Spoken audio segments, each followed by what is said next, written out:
In fact, it is consistent with something Netanyahu said back in April, also just a couple of days before the elections, when he said that he would extend Israeli sovereignty over all Israeli settlements. And he said, I will not distinguish between settlements in the big blocks contiguous with Israel and the small settlements. He reiterated that yesterday, in addition to talking about annexation of this portion of the West Bank.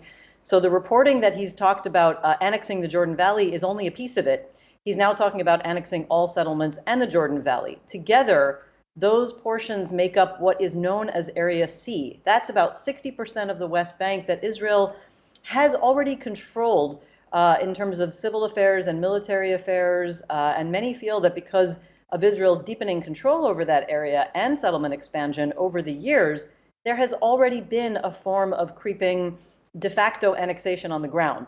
So this statement essentially is consistent with the processes that we've been seeing for the last at least decade on the ground.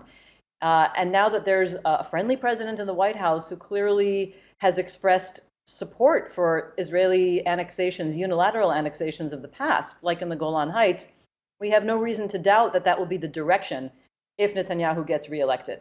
I don't like to psychoanalyze him, but this is something that he has done now for the third time in a row. So he clearly thinks these kinds of statements work for him.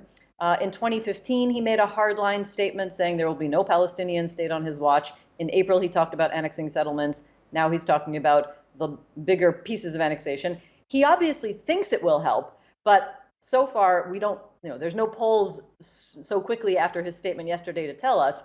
And up until now, the numbers have been quite stable. He probably will face a difficult coalition building process no matter what happens. And it does seem so far not so likely that he will get 61 seats without having to bring in the troublemaker, Avigdor Lieberman.